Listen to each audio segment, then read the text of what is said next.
그날은 유난히 쌀쌀한 봄날이었습니다. 종합검진을 받으러 간 남편의 전화를 받고 서둘러 병원으로 향했죠. 평소 건강하던 사람이라 큰 걱정은 하지 않았어요. 여보, 어디야? 전화기 너머로 남편의 목소리가 평소보다 낮게 들렸어요. 아직 병원이에요. 의사 선생님을 기다리고 있어요. 남편의 대답에 무언가 이상함을 느꼈습니다. 금방 갈게. 조금만 기다려. 병원에 도착하니 남편이 진료실 앞 의자에 앉아 있었어요. 제 눈을 마주치지 못한 채 바닥만 보고 있었죠. 여보, 무슨 일이야? 저도 모르게 손끝이 차가워졌습니다. 들어오세요. 의사 선생님의 목소리가 묵직하게 울렸어요. 진료실 안으로 들어서는 순간 책상 위 모니터에 비친 검사 결과지가 눈에 들어왔습니다. 의사는 조용히 자리에 앉아 우리를 바라봤어요. 많이 진행된 위암입니다. 당장 입원하셔서 수술 준비를 하셔야겠어요. 남편은 잠시 아무 말도 하지 못했어요. 저는 그저 남편의 손을 꼭 잡았죠. 멍하니 앉아 있는데 의사 선생님의 설명이 하나도 들리지 않았습니다. 여보, 아들한테 전화해. 남편의 말에 정신을 차리고 아들에게 연락했어요. 병원 로비에서 기다리는 동안 입원석을 밟고 있었습니다. 그때 복도 끝에서 아들이 뛰어오는 모습이 보였어요. 어머니, 아버지는요? 아들의 목소리가 떨렸어요. 지금 검사 좀 더 하신대. 검사를 마치고 돌아온 남편이 아들을 보더니 억지로 웃음을 지었어요. 괜찮아? 아빠 강해. 그 말을 듣자마자 아들은 고개를 숙였습니다.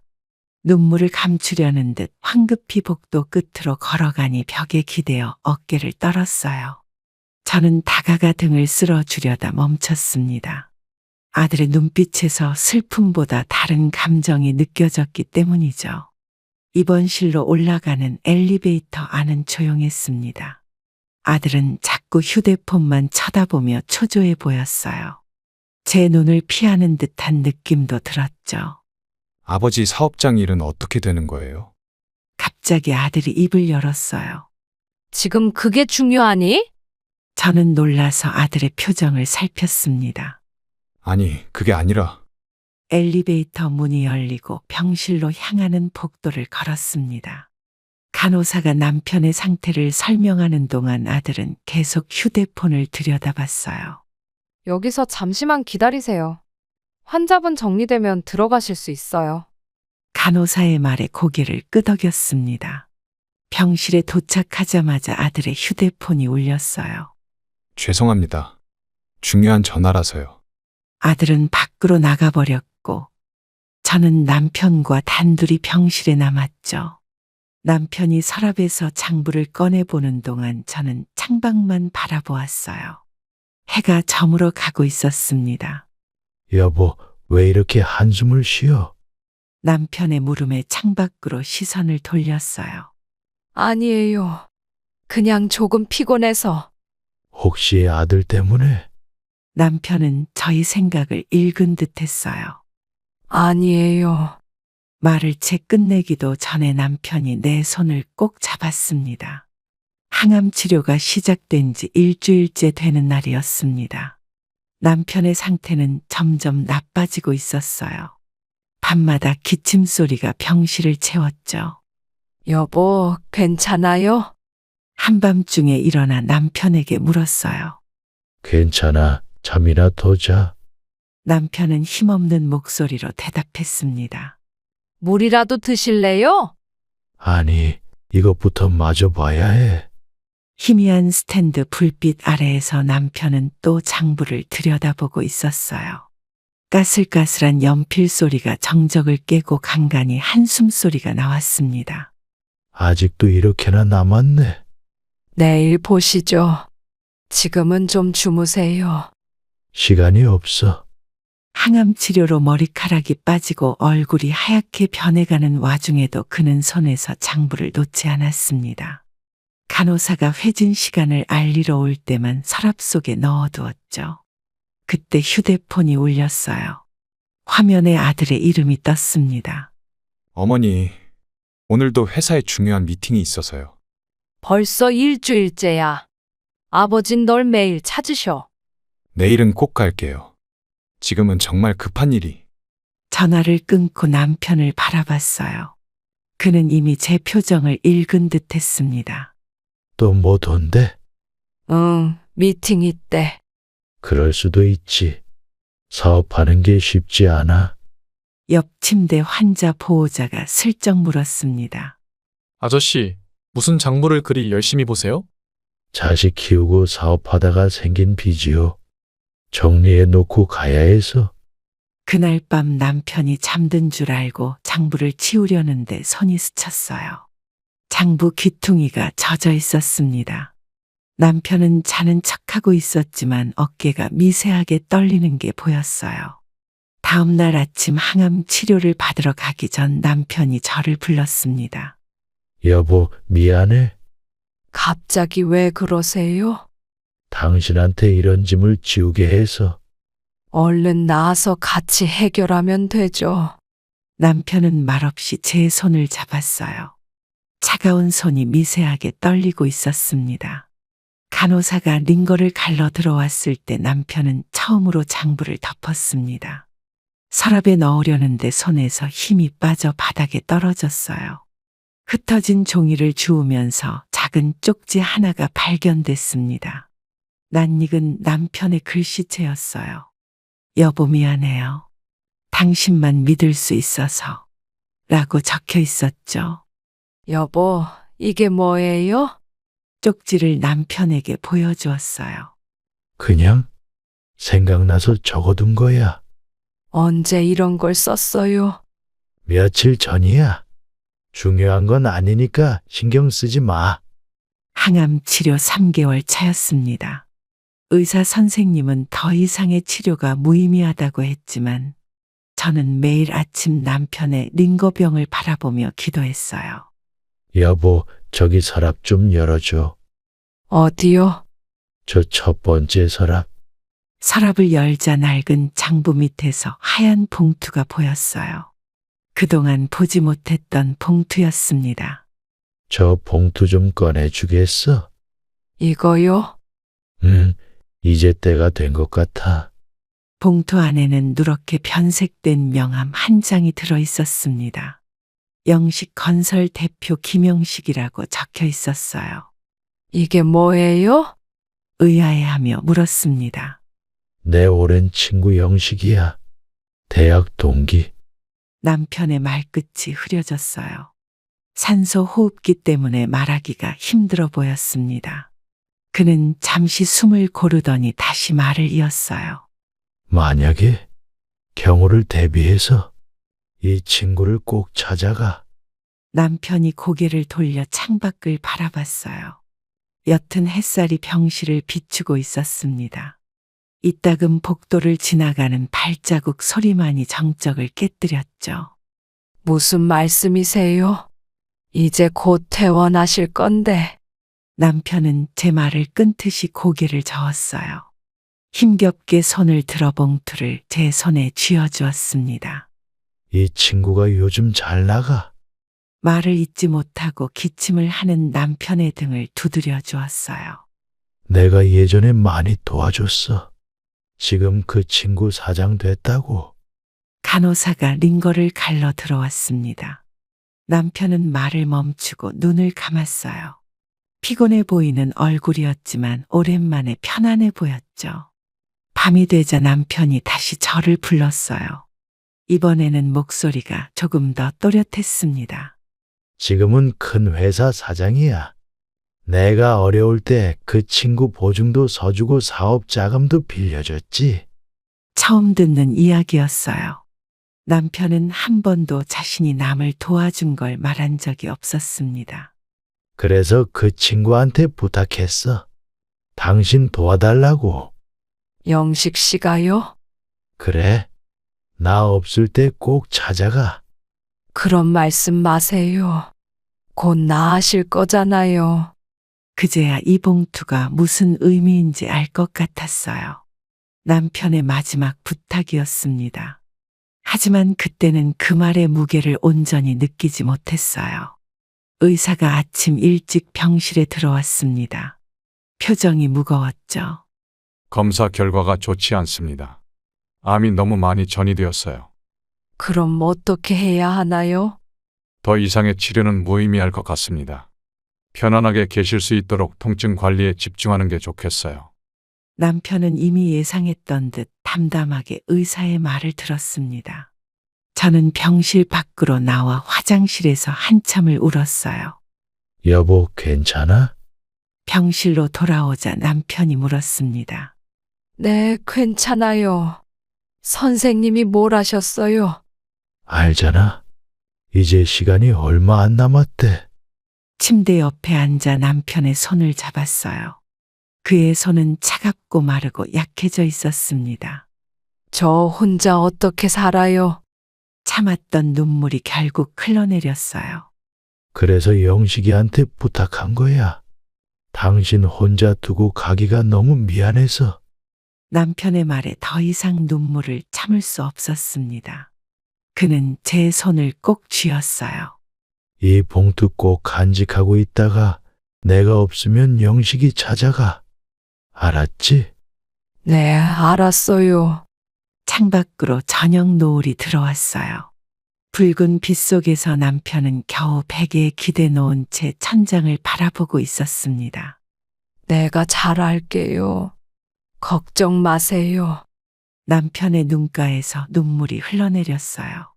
저는 그의 손을 꼭 잡았습니다. 이제는 제가 그 무거운 숫자들을 감당해야 할 차례였어요. 일주일 후 밤새 병실에서 남편을 지키다 새벽녘에 잠깐 잠이 들었습니다. 따뜻한 손길에 깨어보니 간호사가 제 어깨를 흔들고 있었어요. 부인, 일어나세요. 남편분이. 그렇게 남편은 조용히 떠났습니다. 마지막 순간에도 영식 씨의 명함이 든 봉투를 꼭 쥐고 있었어요. 장례식장 안내 데스크에서 빈소 번호를 받았습니다. 복도를 걸어가는데 뒤에서 아들과 며느리의 말다툼이 들렸어요. 발걸음을 멈추고 귀를 기울였죠. 이제 어떡할 거야? 아버님 빚이 얼마나 되는지는 알아? 며느리의 목소리가 날카로웠습니다. 나도 모르는 일이야. 아들은 최대한 작은 소리로 대답했어요. 어머니한테 여쭤봐요. 저는 발걸음을 멈추었습니다. 뒤돌아보니 아들 내외는 복도 끝에서 서로 마주보고 있었어요. 한숨 소리가 여기까지 들렸죠. 아들아, 저도 모르게 불러버렸습니다. 아들은 고개를 숙였고 며느리는 얼른 화장실 쪽으로 발걸음을 옮겼어요. 빈소 앞에 도착하자 문상객들이 한둘씩 모여들기 시작했습니다. 삼가 고인의 명복을 빕니다. 남편의 회사 동료들이 절을 올리며 말했어요. 정신없이 큰절을 받고 있는데 제사상 앞에서 아들이 전화를 받는 소리가 들렸습니다. 작은 목소리로 대화하는 내용이 들려왔어요. 네, 은행장님. 아버님께서 남기신 채무 관련해서 말씀드릴 게 있는데요. 저도 모르게 영정 사진을 바라보았습니다. 늘 자신감 넘치던 남편의 모습이 액자 속에서 저를 바라보고 있었어요. 장례식장 특유의 향이 코를 찔렀죠. 장례 이틀째 주 대기실에서 아들 내외의 다툼이 다시 시작됐습니다.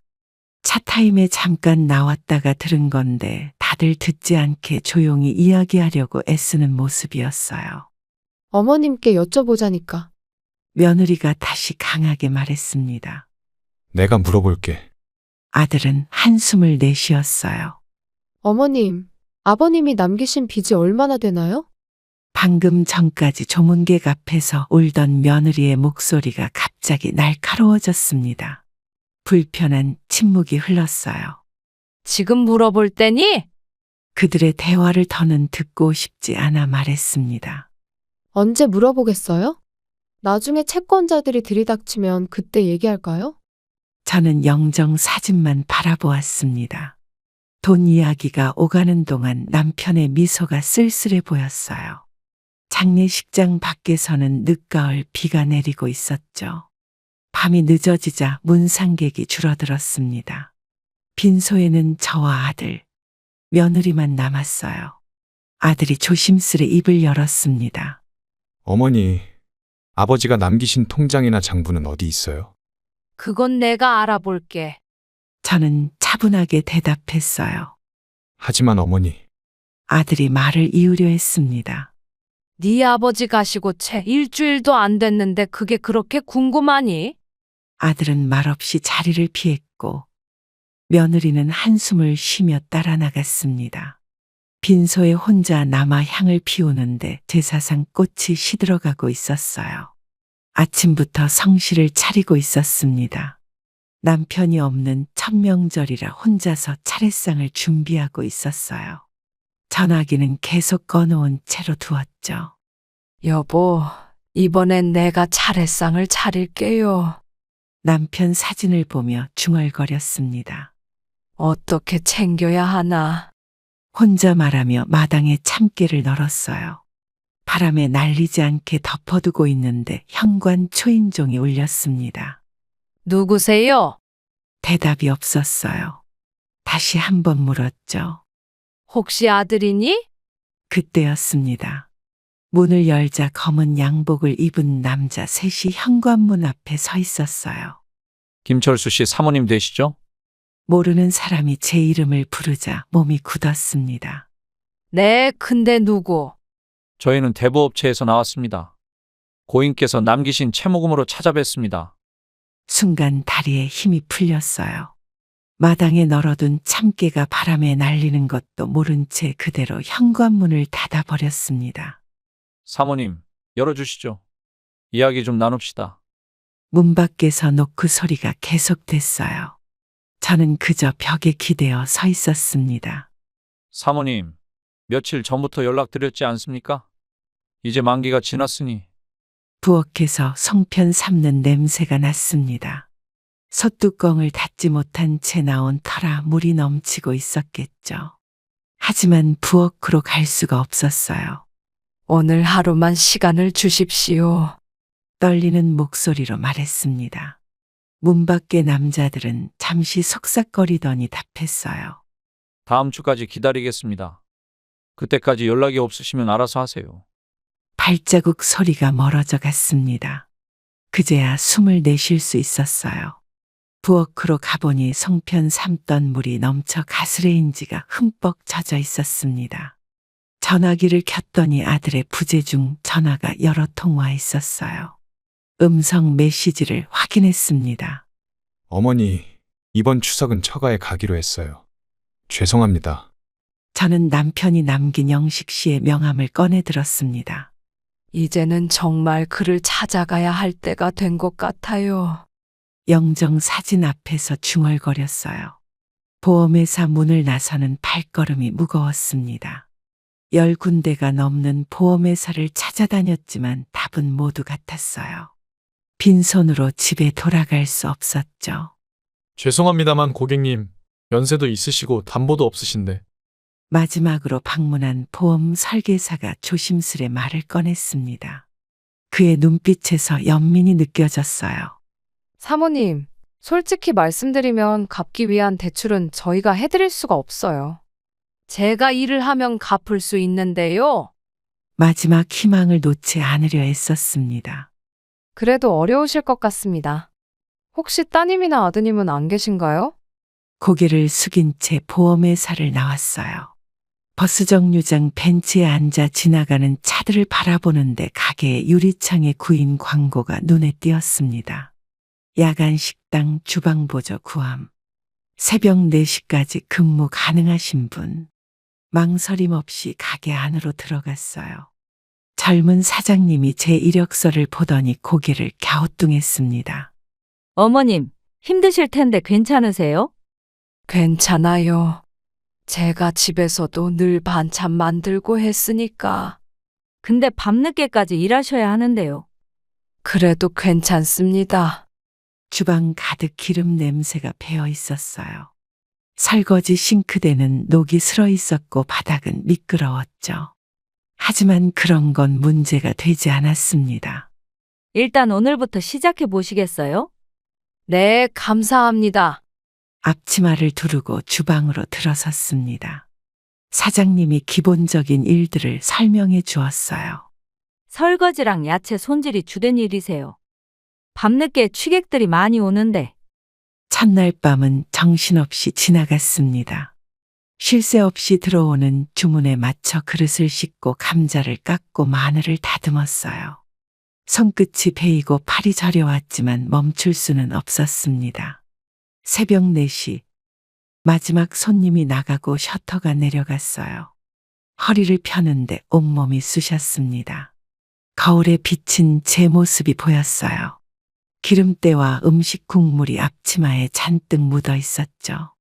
어머님, 첫날인데 고생 많으셨어요. 아니에요.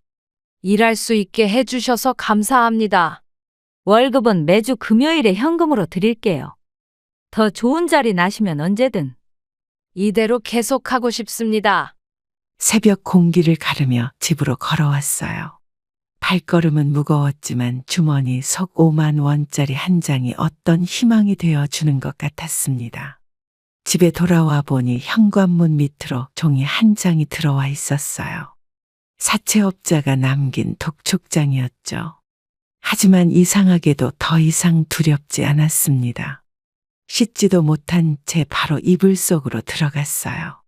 잠들기 전 남편 사진을 보았습니다. 여보, 이제 제가 뭐라도 해보려고요. 끔찍하게 피곤했지만 오랜만에 마음이 가벼웠습니다. 내일도 새벽에 일어나 시장에 가야 해요. 오늘 들어올 손님들을 위해 준비해야 할 재료들이 많거든요. 이사를 준비하면서 옷장 정리를 하고 있었습니다. 월세라도 좀 싼 곳을 알아보려고요. 남편의 양복들을 정리하는데 마음이 무거웠어요. 여보, 이제는 정말 작은 집으로 가야겠어요. 남편의 양복 안주머니를 뒤적이다 낡은 봉투 하나가 나왔어요. 그 안에는 4년 전 아들 결혼식 때의 영수증들이 가지런히 정리되어 있었습니다. 호텔 웨딩홀 대관료, 식사 비용, 드레스, 예물, 숫자들이 빼곡했어요. 영수증을 하나씩 펼쳐보니 1,000만 원이 넘는 금액들이 들어있었습니다. 아들의 결혼식 한 달 전으로 기억이 돌아갔어요. 저희 집 거실에서 있었던 대화가 선명하게 떠올랐습니다. 아버지, 저희 친구들은 다 호텔에서 결혼해요. 아들이 말했었죠. 그래? 근데 비용이 많이 들 텐데. 남편은 걱정스러운 얼굴이었어요. 네, 인생에 한 번뿐인 결혼식인데. 그리고 예물도 다른 집들은 기본이에요. 며느리가 덧붙였죠. 대화가 오갈 때마다 남편은 조용히 사무실로 향했습니다. 이제 보니 그때마다 사채를 알아보러 다녔던 거예요. 영수증을 한 장 한 장 넘기는데 웨딩홀 계약금 영수증 뒷면에 남편 글씨체가 보였습니다. 당일 현금으로 지불해야 할 금액이라고 쓰여 있었고 밑에는 6개월 안에 갚아야 라는 메모가 있었어요. 왜 이걸 계속 가지고 계셨을까? 그때 며느리의 목소리가 다시 들리는 것 같았습니다. 어머니, 저희 신혼여행도 유럽으로 가고 싶은데 애들이 다 그렇게 간대요. 차마 말릴 수가 없었죠. 딸도 아닌 왜 아들만 키웠는데 남편도 저도 아들의 행복을 위해서라면 뭐든 해주고 싶었으니까요. 결혼식장에서 찍은 가족 사진도 나왔습니다. 활짝 웃고 있는 아들과 며느리 그리고 그 뒤에 선 남편과 저희 모습이었어요. 철수 씨네는 역시 다르네요. 아들 하나라도 정말 잘 키우셨어요. 하객들이 부러워했죠. 그러면서 며느리 친구들이 수군거리던 말도 들려왔어요. 부모님이 진짜 잘해주시네. 신부한테 준 예물 봤어? 정말 대단하시다. 예물 가게의 영수증 밑에는 작은 쪽지가 있었어요. 남편이 적어둔 메모였습니다. 빚 상환 계획 6개월 안에 갚아야. 그제서야 알겠어요. 왜 남편이 이 영수증들을 버리지 못하고 모아두었는지. 빚을 갚아 나가면서 하나씩 정리하려고 했나 봅니다. 결혼식 날 아침 아들이 했던 말이 떠올랐어요. 아버지, 다른 친구들도 다 이 정도는 받았어요. 그때 남편은 그저 웃으며 고개를 끄덕였습니다. 이제 보니 그 미소에 얼마나 큰 걱정이 숨어 있었을까요? 영수증들을 다시 봉투에 넣으려는데 한 장이 바닥에 떨어졌어요. 결혼식 당일 웨딩카드여 영수증이었습니다. 고급 수입차. 아들이 고집했던 차였어요. 영수증들을 쓰레기통에 버리려다가 다시 봉투에 넣어 장롱 깊숙이 넣었어요. 이것마저 버리면 남편의 마지막 흔적을 지우는 것만 같아서였죠. 이웃집 순자 씨를 통해 며느리가 임신했다는 소식을 들었습니다. 야간 식당에서 일하다 말고 잠시 주방 밖으로 나와 전화를 걸었어요. 가슴이 두근거렸죠. 여보세요? 오랜만에 듣는 아들의 목소리였습니다. 얘야, 임신했다면서. 축하한다. 네? 누가 말씀하셨어요? 아들이 놀란 목소리로 물었어요. 그건 중요하지 않지. 몸 관리 잘해야 돼. 통화는 거기서 끝났습니다. 일부러 끊은 건지 실수로 끊긴 건지 알 수 없었어요. 주방으로 돌아와 감자를 깎으면서 생각했죠. 이제 할머니가 되는구나. 사장님이 제 표정을 살피며 물었습니다. 어머님, 무슨 좋은 일 있으세요? 얼굴이 환하신데. 손주가 생길 것 같아요. 아이고, 축하드립니다. 그럼 이제 그만두셔야 하는 거 아니에요? 아니요, 더 열심히 해야죠. 며느리의 소식은 그 후로 이웃을 통해서만 들을 수 있었습니다. 전화를 걸어도 대부분 받지 않았어요. 출산 예정일이 다가올 무렵 야간 식당 일을 마치고 병원 근처를 서성였습니다. 옛날에 남편 병간호할 때 자주 왔던 병원이었어요. 간호사들의 분주한 움직임이 보였죠. 저기, 오늘 입원한 김지영 씨 좀 알 수 있을까요? 안내 데스크에 조심스레 물었습니다. 환자분 보호자 되세요? 네, 시어머니인데요. 아, 네. 503호실이에요. 지금 진통이 시작돼서 곧 분만실로 이동할 예정입니다. 급한 마음에 엘리베이터를 타고 5층으로 올라갔습니다. 503호실 앞에 서자 아들의 목소리가 들렸어요. 조금만 참아. 곧 의사 선생님이 오실 거야. 발걸음을 멈췄습니다. 아들 내외가 저를 원하지 않는다는 것을 알고 있었어요.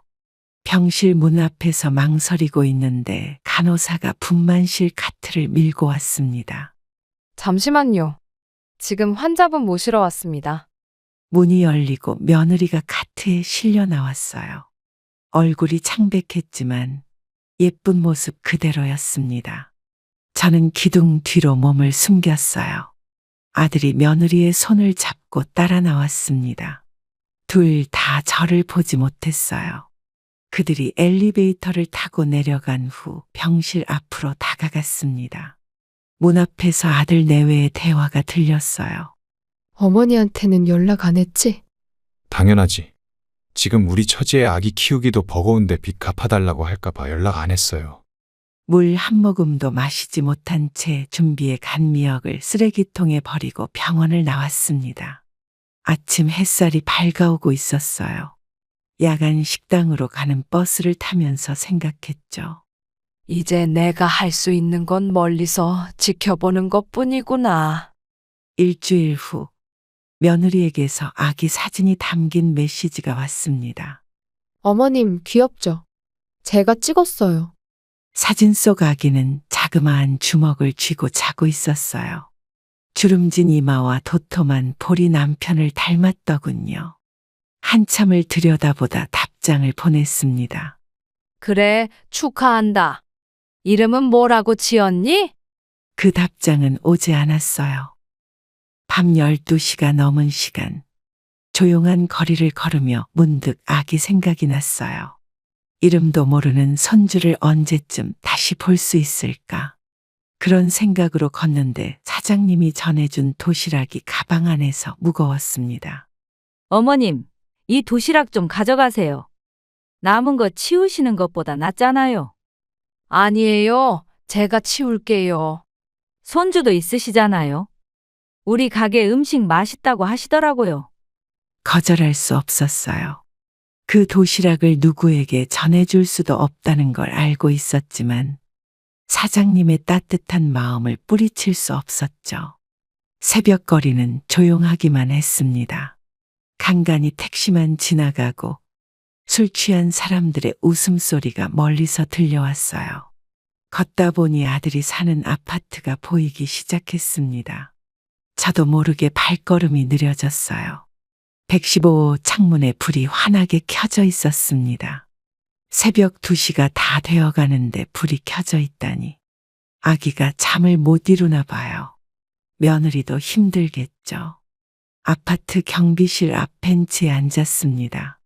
도시락이 식기 전에 누군가에게 전해줄 수 있다면 좋을 텐데. 창문을 바라보며 생각했어요. 그때 경비 아저씨가 다가왔습니다. 아줌마, 거기서 뭐 하세요? 순찰 돌던 경비 아저씨의 목소리에 깜짝 놀랐어요. 아, 좀 쉬어가려고요. 이 시간에 위험한데. 누구 찾아오셨어요? 아니에요. 그냥 지나가는 길인데. 경비 아저씨는 수상한 눈빛으로 저를 바라보았습니다. 밤중에 도시락을 들고 아파트 벤치에 앉아있는 할머니가 보이는 건 분명 이상했겠죠. 핸드폰을 꺼내 아들의 번호를 눌렀다가 다시 지웠어요. 이 시간에 전화하면 놀랄 테니까요. 저도 모르게 경비 아저씨에게 물었어요. 저기, 115호에 사는 분들 알아요? 네. 갓난 아기가 있는 집 말씀이세요. 네, 아기가 아직 어리죠. 1달 됐나? 밤마다 울어서 옆집에서 민원도 들어왔어요. 경비 아저씨의 말에 가슴이 아팠습니다. 며느리는 밤마다 아기 달래느라 힘들 텐데 민원까지 들어오고 도와주고 싶어도 그럴 수가 없네요. 혹시 그 집에 뭐 전해주실 거라도 있으세요? 경비 아저씨가 물었어요. 아니에요. 그냥 가볼게요. 영식 건설 본사 건물 앞에서 한참을 서성였습니다. 남편이 남긴 명함을 수십 번 만지작거리다 마침내 용기를 내어 안내 데스크로 향했어요. 건물은 화려했고 로비에는 정장을 입은 직원들이 분주하게 오갔습니다. 김영식 사장님 찾아왔습니다. 목소리가 떨렸지만 또렷하게 말했어요. 약속 잡으셨나요? 안내 데스크 직원이 공손하게 물었습니다. 아니요. 고인이 된 남편 친구라고 전해주시면. 안내 데스크 직원이 잠시 통화를 하더니 저를 15층으로 안내했어요. 엘리베이터를 타는 동안 다리가 후들거렸습니다. 거울에 비친 제 모습은 초라해 보였고 야간 식당에서 일한 흔적이 얼굴에 그대로 남아 있었죠. 이제 와서 이런 부탁을 해도 되는 걸까? 마음속으로 되뇌었어요. 15층에 도착하자 비서가 차를 건네며 말했습니다. 넓은 사무실은 고급스러웠고 창밖으로는 도시 전경이 한눈에 보였어요. 사장님께서 잠시만 기다려 달라고 하셨어요. 그 순간 안쪽 문이 벌컥 열렸어요. 예순을 넘어 보이는 사내가 급하게 뛰어나왔습니다. 눈가에 깊은 주름이 있었지만 정장 차림이 단정했어요. 형수님이세요? 영식 씨는 제 손을 잡고 물었습니다. 네, 안녕하세요. 이렇게 갑자기 찾아와서 죄송해요. 어쩐지 요즘 들어 자꾸 형님 생각이 나더라니. 이렇게 찾아오실 줄이야. 영식 씨는 제 손을 잡고 눈물을 흘렸어요. 첫 만남부터 이렇게 울어버리니 저도 당황스러웠습니다. 그의 눈빛에서 진심이 느껴졌죠. 형수님, 제가 지금 가진 건 다 형님 덕분입니다. 비서는 조용히 밖으로 나갔고 영식 씨는 저를 안쪽 응접실로 안내했어요. 벽면에는 건설 현장 사진들이 가득했습니다. 그 중에는 남편과 함께 찍은 옛날 사진도 있었어요. 형님이 제 인생의 은인이세요. 30년 전이었죠. 제가 부도 위기에 몰렸을 때 형님이 전 재산을 담보로 해주셨어요. 처음 듣는 이야기였어요. 남편은 한 번도 이런 말을 하지 않았습니다. 항상 묵묵히 자신의 일만 했었죠. 그것뿐만이 아니에요. 제가 재기할 수 있도록 일감도 소개해 주시고, 형님이 아니었다면 저는 진작에 망했을 거예요. 영식 씨는 책상 서랍에서 낡은 수첩을 꺼냈어요.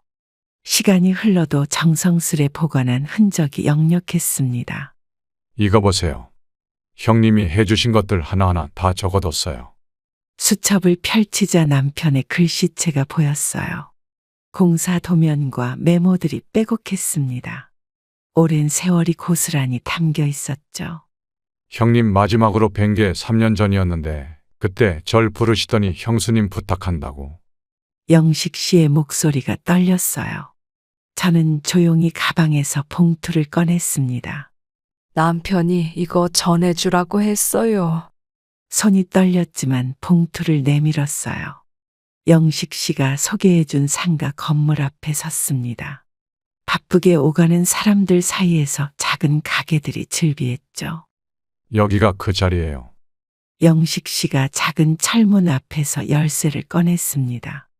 영식 씨, 이런 자리까지 구해주시고 정말 감사해요. 형수님, 걱정 마세요. 이 건물 제가 지은 거예요. 임대료는 천천히 내셔도 되고요. 상가 문을 열자 퀴퀴한 냄새가 났어요.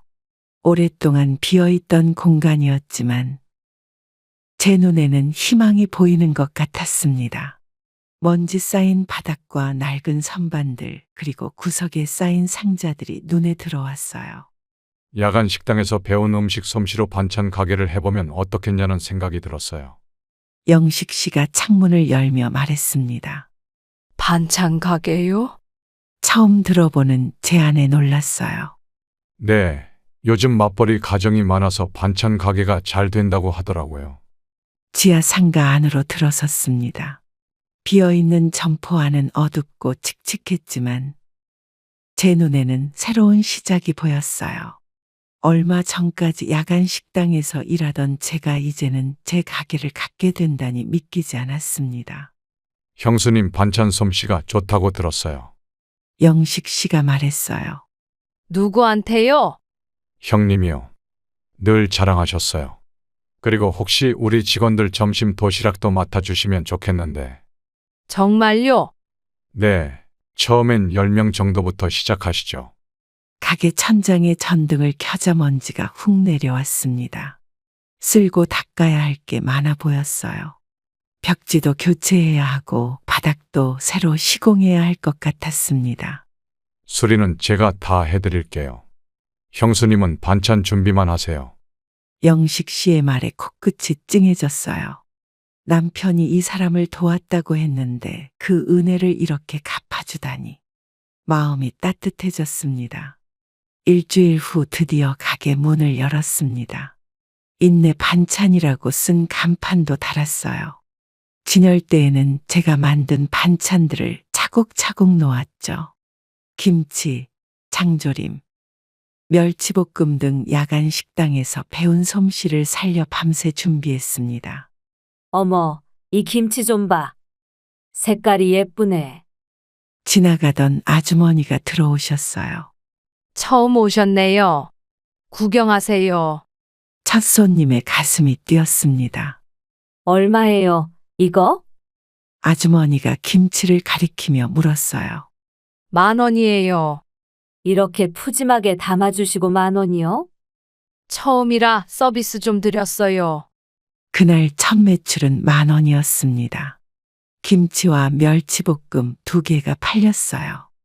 영식 씨 회사 도시락 10개를 빼면 손님이라곤 그 아주머니 한 분뿐이었죠. 그래도 기분이 좋았습니다. 반찬 가게가 자리를 잡아가던 중 뜻밖의 손님이 찾아왔습니다.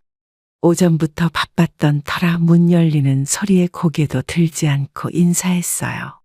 김장철이라 주문이 밀려 있었거든요. 어서 오세요.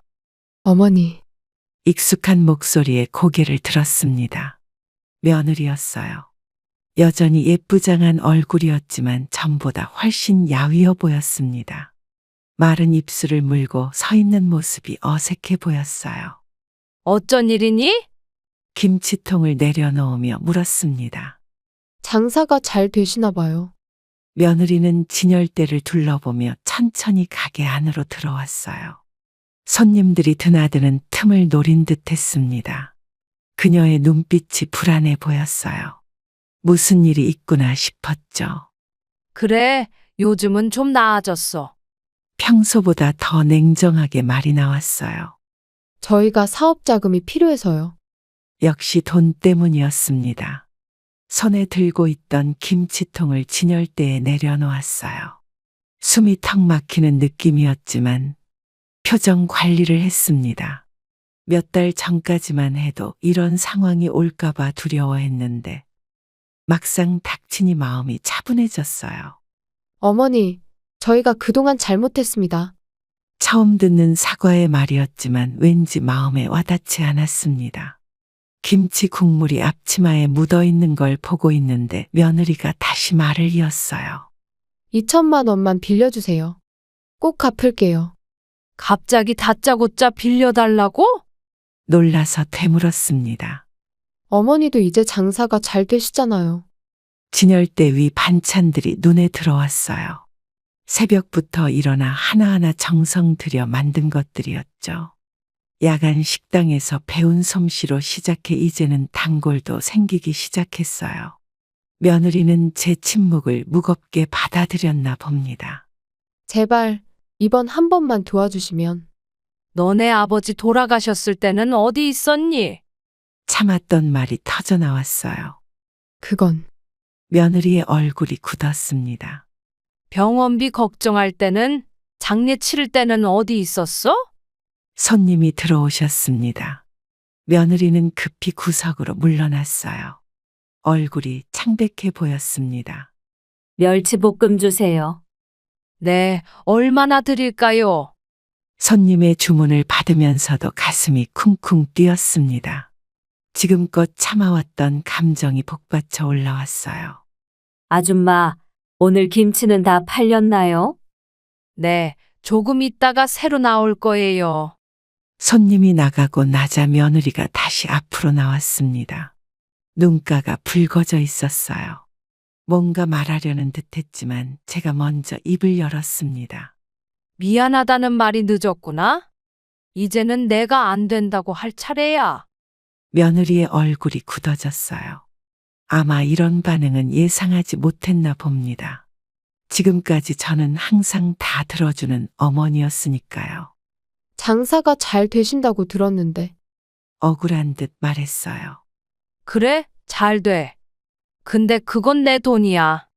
어머님, 너들이 나를 병원 앞에서 내쫓았을 때 그때 생각해봤다. 그렇게 며느리는 아무 말 하지 않고 자리를 떠났습니다.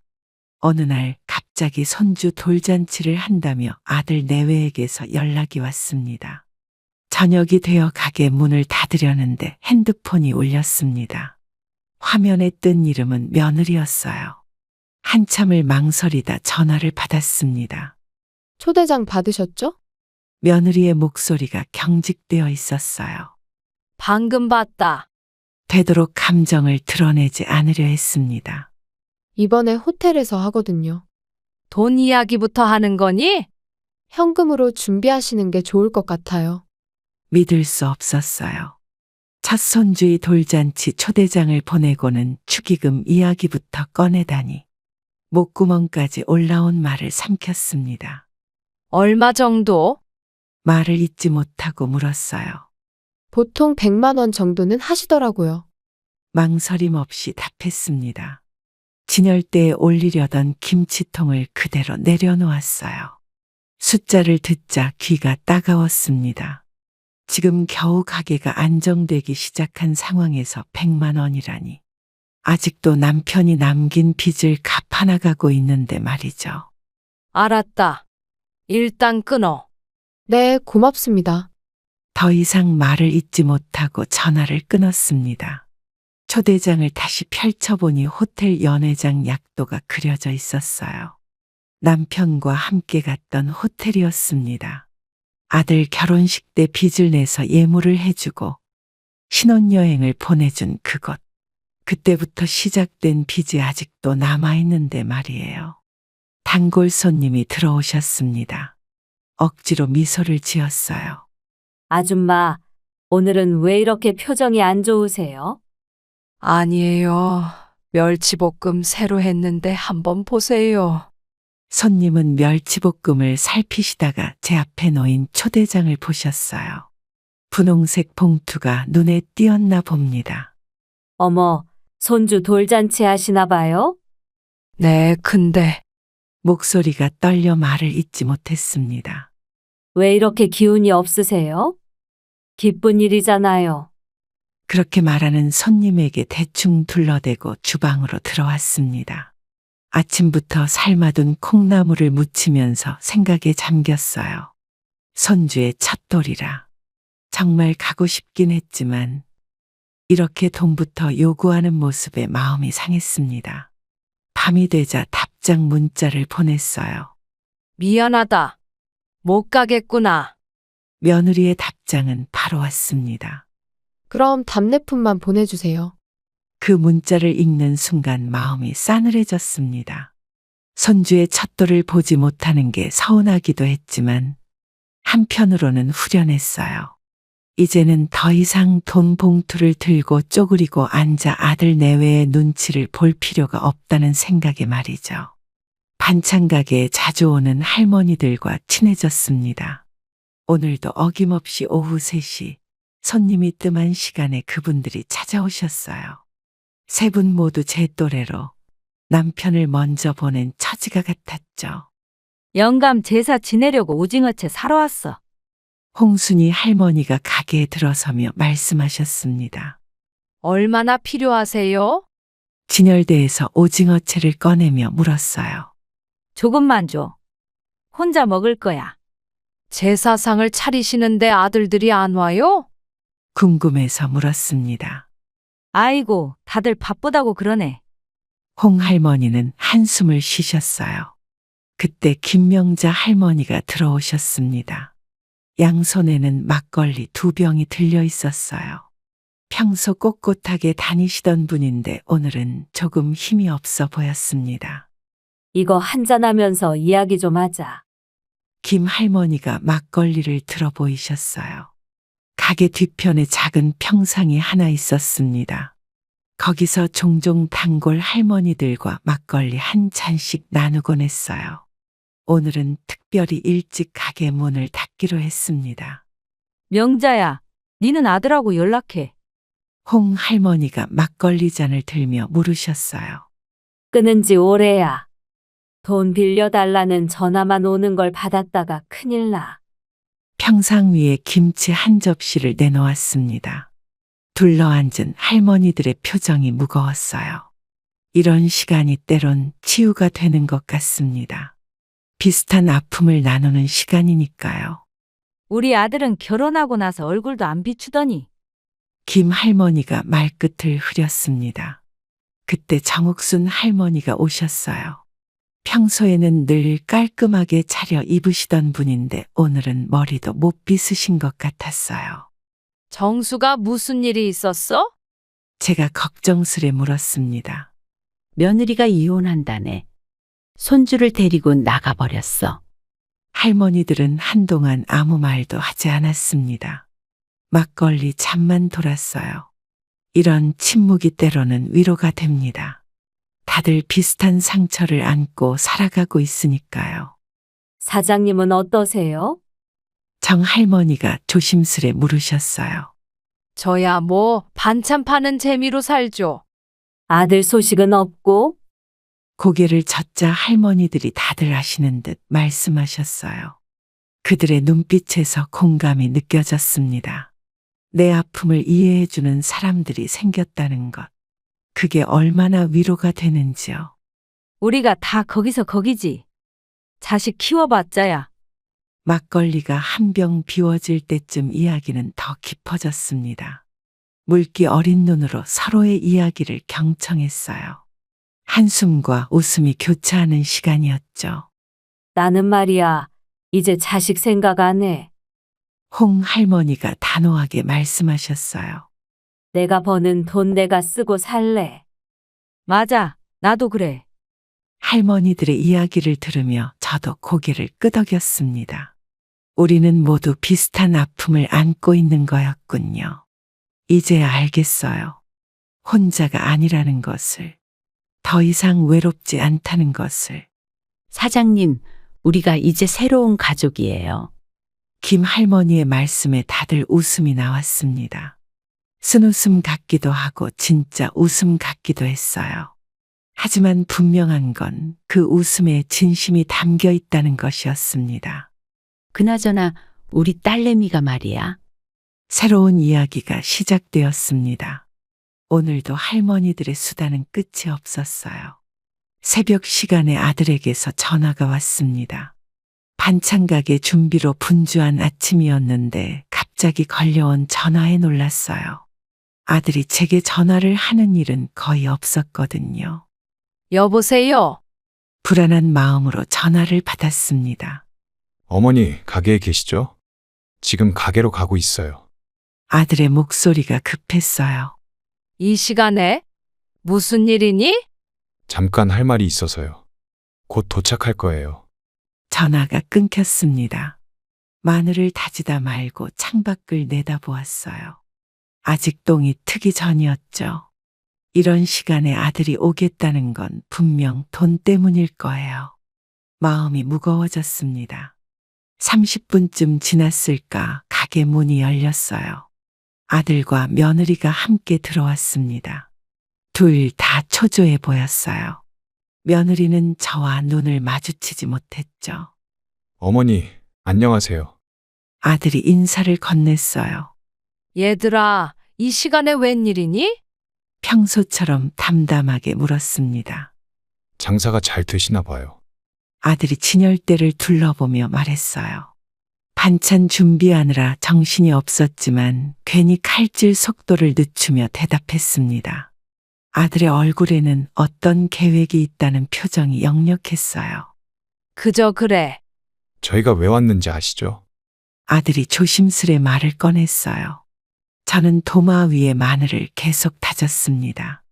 이런 상황이 또 올 것이라고 예상은 했지만 막상 닥치니 마음이 복잡했어요. 사업 자금이 좀 필요해서. 아들이 말끝을 흐렸습니다. 얼마나? 5천만 원만 빌려주세요. 지난번 며느리가 찾아왔을 때는 2천만 원이었는데 이제는 5천만 원이라니. 액수가 점점 커지고 있었습니다. 믿을 수 없는 금액이었어요. 어머니, 이번이 마지막 기회예요. 아들이 간절하게 말했습니다. 마지막이라고?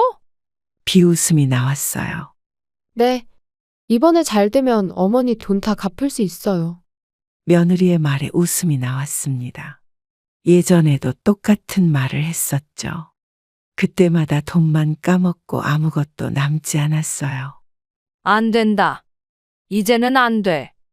단호하게 말했습니다. 아들이 한 발짝 다가왔어요. 표정이 급해 보였죠. 어머니, 제발요. 이번만. 이제 나도 너희들처럼 할 거야. 며느리가 가방에서 서류 봉투를 꺼냈어요. 손이 떨리는 게 보였습니다. 어머니, 이거 보세요. 이번에는 확실한. 나가. 여기서 나가라고. 영식 씨가 소개해준 변호사 사무실로 향했습니다. 서류 가방 안에는 남편이 남긴 장부들이 가득했어요. 지하철을 타고 가는 내내 가방만 꼭 쥐고 있었죠. 이제는 정말 이 짐을 내려놓고 싶었습니다. 김철수님 유가족 되시나요? 변호사가 제게 물었어요. 네, 제가 아내입니다. 조심스럽게 대답했습니다. 변호사는 장부를 하나하나 펼쳐보며 고개를 끄덕였어요. 남편이 꼼꼼하게 정리해 놓은 모든 기록들을 살펴보는 동안 저는 긴장된 마음으로 기다렸습니다. 생각보다 정리가 잘 되어 있네요. 이자 계산도 다 되어 있고.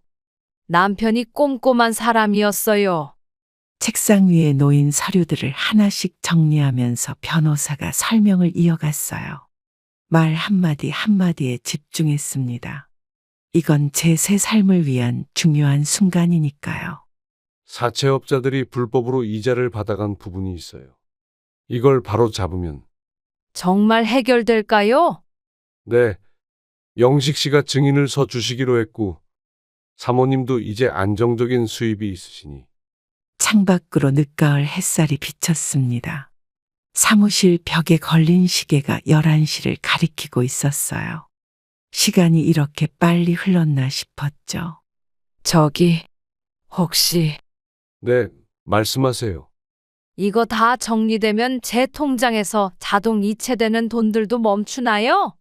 매달 통장에서 빠져나가는 돈들이 생각나서 물었습니다. 남편이 돌아가신 후 지금까지 계속해서 빠져나가는 돈 때문에 한 달 살기가 너무 빠듯했거든요. 변호사가 따뜻한 미소를 지었습니다. 처음으로 희망의 메시지를 들은 것 같았어요. 네, 더 이상 이체는 없어요. 이제는 원금만 천천히 갚으시면 됩니다. 그 말을 듣는 순간 눈물이 났어요. 얼마나 많은 밤을 통장 잔고와 씨름하며 보냈는지 끝없는 이자에 파묻혀 살아왔던 날들이 떠올랐습니다. 자, 여기 서명해 주세요. 도장을 찍으려는데 손이 떨렸습니다. 이 한 번의 서명으로 그동안의 불안과 공포에서 벗어날 수 있다니 믿기지 않았어요. 마지막 서류에 도장을 찍으면서 남편의 얼굴이 떠올랐어요. 여보, 이제 다 해결됐어요. 라고 말하고 싶었습니다. 이제 끝났습니다. 정말인가요? 네, 이제 사채업자들이 찾아올 일 없을 거예요. 사무실을 나오는데 영식 씨가 기다리고 계셨어요. 그분은 멀리서 저를 보자마자 달려와 반갑게 인사했습니다. 형수님, 잘 됐죠? 영식 씨, 정말 감사해요. 정말로. 형님이 보시면 좋아하실 텐데. 미용실 원장님이 급하게 반찬 가게로 들어오셨습니다. 평소와는 다른 표정이었어요. 눈가에 긴장감이 서려 있었고 숨도 가쁜 것 같았습니다. 무슨 일인지 직감적으로 느껴졌어요. 언니, 혹시 아들 소식 들으셨어요? 원장님이 다급하게 물으셨습니다. 무슨 일인데요? 우리 가게에 온 손님이 얘기하던데. 채권자들이 아들 회사 앞에서 고성을 지르고 있대. 가슴이 철렁했습니다. 오전부터 불안했던 게 이런 조짐이었나 봐요. 저기 혹시 어느 정도? 목소리가 떨렸습니다. 3억 정도라던데. 숨이 막혔습니다. 3억이라니. 그동안 아들이 무슨 짓을 한 걸까요?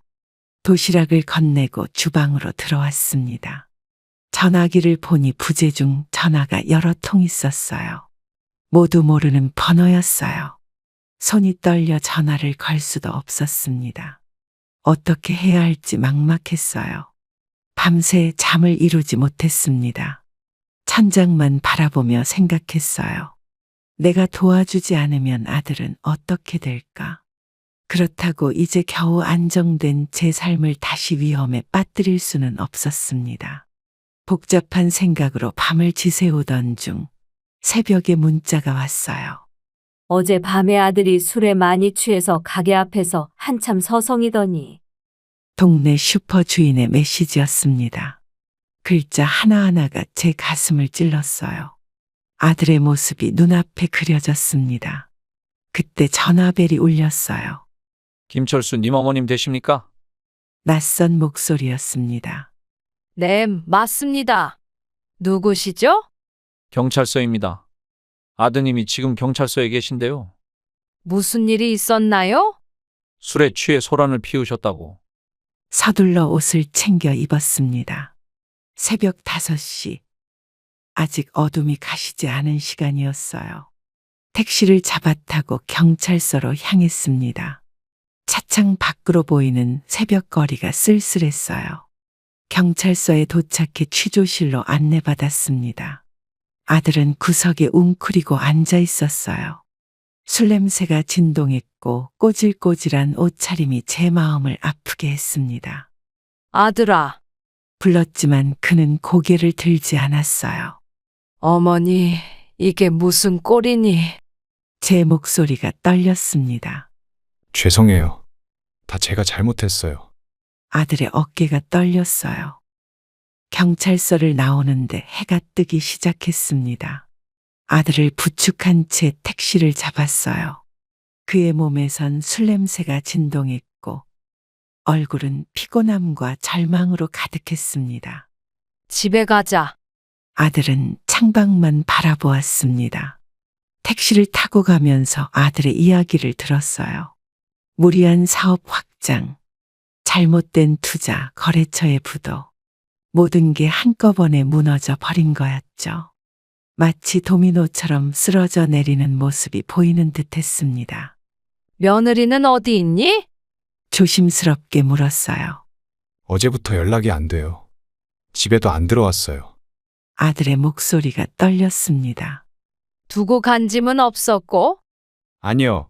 옷들하고 귀중품 다 들고 갔어요. 말을 잇지 못하고 고개를 숙였어요. 집 앞에 내려주려는데 아들이 말했습니다. 그의 눈에는 두려움이 가득했어요. 어머니, 저 집에 가기 무서워요. 그 말을 듣는 순간 가슴이 아팠습니다. 예전에 제가 사채업자들 때문에 집 앞에서 떨던 기억이 났어요. 그 무서움을 이제 아들이 느끼고 있다니 슬프고 애잔했습니다. 우리 집에서 하룻밤 자고 가. 제안했어요. 아들은 아무 말 없이 고개를 끄덕였습니다. 집으로 들어와 라면을 끓여주는데 아들이 갑자기 울음을 터뜨렸어요. 어릴 적 무릎을 다쳤을 때처럼 어깨를 들썩이며 울었습니다. 어머니, 저 이제 어떻게 살아요? 그의 모습이 어린아이 같았어요. 살다 보면 이런 날도 있는 거야. 제가 감정을 추스르며 말했습니다. 죄송해요. 그동안 너무 잘못했어요. 아들의 목소리가 갈라졌어요. 라면이 다 익었습니다. 아들 앞에 내려놓으며 말했어요. 따뜻한 음식이 아들의 마음도 데워주길 바랐죠. 먼저 밥부터 먹어. 배고프지? 어머니, 아들은 라면만 빤히 쳐다보고 있었어요. 니는 돈 때문에 도망가지 않았어? 아버지는 끝까지 책임지려고 했던 사람이야. 아들의 눈에서 눈물이 흘렀습니다. 술에 취했는지 진심으로 우는 건지 알 수 없었어요. 그의 어깨가 떨리는 모습이 남편과 겹쳐 보였습니다. 저도 도망가고 싶지 않았어요. 그럼 왜 그랬어? 어머니가 떠올라서요. 어머니도 그렇게 혼자 고생하시니까. 그의 말에 제 마음도 아팠습니다. 갑자기 조용해졌어요. 밖에서는 가끔 택시가 지나가는 소리만 들렸습니다. 방 안에는 라면 국물이 식어가는 소리만 가득했죠.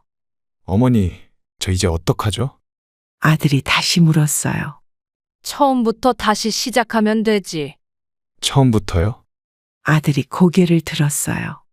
그래, 내가 그랬던 것처럼. 네 아버지가 그랬던 것처럼. 아들은 조금씩 숟가락을 들었어요. 이제 라면이 거의 불었지만 그래도 한 젓가락씩 먹기 시작했습니다.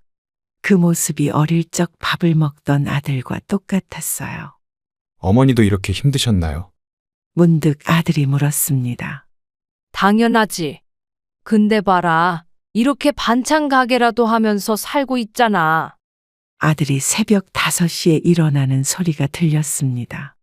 지난 며칠간 술에 취해 늦잠 자던 아이가 이른 아침에 움직이는 소리에 침대에서 벌떡 일어났어요. 바깥에서 현관문 열리는 소리가 들려왔죠. 어디가? 부엌으로 급하게 나가 물었습니다. 기술학원이요. 6시 수업이에요. 아들은 구겨진 셔츠를 정리하며 대답했어요. 이 시간에? 무슨 학원? 의아한 마음에 물었습니다. 오늘부터 용접 배우러 가요. 아들의 말에 놀라워 그를 빤히 쳐다보았어요. 며칠 전까지만 해도 삶의 의욕을 잃은 듯 했는데 갑작스러운 변화였습니다. 부엌 식탁에 놓인 수첩이 눈에 들어왔어요. 뭐 적고 있었어? 그 수첩을 가리키며 물었습니다. 수업 일정이랑 준비물 목록이에요. 아들이 수첩을 집어 가방에 넣었어요. 학원비는? 제가 알아서 할게요. 지난 일주일간 아들은 반찬 가게에서 배달과 심부름을 했어요. 처음엔 어색해하더니 이제는 손님들과도 인사를 나누게 되었죠. 배달 가방을 들고 다니는 모습이 어색해 보였지만 그래도 열심히 하는 모습이 대견했습니다. 아침 먹고 가. 아니요, 늦을 것 같아요. 아들은 현관으로 향했습니다. 이건 가져가. 김밥 한 줄을 도시락통에 담아 건넸어요. 감사합니다. 현관문이 닫히고 발자국 소리가 멀어졌어요. 창문으로 보니 아들이 버스정류장으로 뛰어가는 모습이 보였습니다. 등 뒤로 햇살이 비치는 모습이 왠지 희망적으로 느껴졌어요. 반찬 가게 문을 열고 준비를 하다가 옆 가게 미용실 원장님이 들어오셨습니다. 평소처럼 김치와 멸치볶음을 사러 오신 거였어요. 언니, 아드님 요즘 달라지셨어요? 원장님이 호기심 어린 눈으로 물었습니다. 네, 기술학원 다닌대요. 용접이요? 그거 배우면 돈 잘 번다던데. 진열대를 정리하면서 생각에 잠겼습니다. 아들이 처음으로 자기 길을 찾아가는 것 같아 마음이 놓였어요. 남편을 잃고 빚더미에 앉았을 때처럼 아들도 이제 자신의 위기를 극복해 나가는 걸까요? 점심시간에 아들에게서 전화가 왔습니다. 평소와 다른 활기찬 목소리였어요. 어머니, 저 첫날인데 벌써 용접 봉도 잡아봤어요. 조심해서 해. 다치지 말고. 손이 덜덜 떨렸는데 선생님이 처음 치고는 괜찮대요. 수화기 너머로 들리는 아들의 목소리가 설레는 마음에 저도 웃음이 나왔습니다. 오랜만에 듣는 희망찬 목소리였어요. 저녁이 되어 아들이 가게에 들렀습니다. 까맣게 그을린 얼굴로 들어왔는데 젊은 시절 공사장에서 일하고 돌아온 남편의 모습이 겹쳐 보였어요. 어머니, 이거 보세요. 용접 연습한 철판을 보여주었습니다. 서툴지만 반듯한 선이 그어져 있었어요. 처음 치고는 꽤 괜찮아 보였습니다. 선생님이 솜씨가 있대요. 내일은 더 잘할 수 있을 것 같아요. 밥은 먹었니? 네, 학원에서 도시락 먹었어요. 맛있었어요. 감사합니다. 아들아. 어머니, 제가 이제 아버지 같아질 수 있을까요? 매주 월요일 아침 영식 씨 회사로 보낼 반찬을 준비했습니다. 이제는 제 일상이 된 일이에요. 싱싱한 채소를 골라 김치를 담그고 멸치볶음도 새로 만들었죠. 정성껏 준비한 반찬통을 정리하고 있는데 영식 씨가 반찬통을 들고 가게로 들어왔어요. 아이고, 어머님 또 이러시면 어떡해요? 영식 씨가 머쓱한 표정으로 말했습니다. 뭐 이런 걸 가지고 그래요? 지난주에도 말씀드렸잖아요. 이러실 필요 없다고. 이게 뭐라고요? 당신이 우리 도와준 것에 비하면 아무것도 아니죠. 영식 씨는 쑥스러운 듯 고개를 저었어요. 하지만 빈 반찬통은 어김없이 들고 왔죠. 그의 눈빛에는 감사함이 가득했습니다. 사실 우리 직원들이 매주 기다린대요. 반찬이 맛있다고. 맛있다 못해 은혜롭다네요. 영식 씨를 찾아가길 잘했어요. 그 사람 덕분에 이제는 숨통이 좀 트이네요. 유리창 너머로 햇살이 비쳤습니다. 창가에 앉아 계속 이야기를 했죠. 마음속에 담아두었던 이야기들이 술술 나왔어요. 당신이 늘 걱정하던 아들도 이제야 정신을 차렸어요. 돈 욕심에 눈이 멀어 이 지경까지 왔지만 이제는 달라질 거예요. 삶이란 참 이상한 것 같습니다. 당장은 견디기 힘든 상황이 나중에 보면 또 다른 시작이 되더군요. 남편이 떠나고 빚더미에 앉았을 때 저는 세상이 무너진 줄 알았어요. 그때는 내일도 없을 것 같았습니다. 하지만 이제는 제 살 길을 찾았고 돈 때문에 등 돌렸던 자식도 자기 자기 길을 찾아 열심히 살고 있어요. 억지로 잡으려 하지 않으니 오히려 더 가까워진 것 같네요. 인생에는 답이 없다지만 한 가지 배운 게 있다면 그냥 하루하루 최선을 다하다 보면 언젠가는 길이 보인다는 거예요. 그럼 오늘도 행복한 하루 되시길 기원하겠습니다. 감사합니다.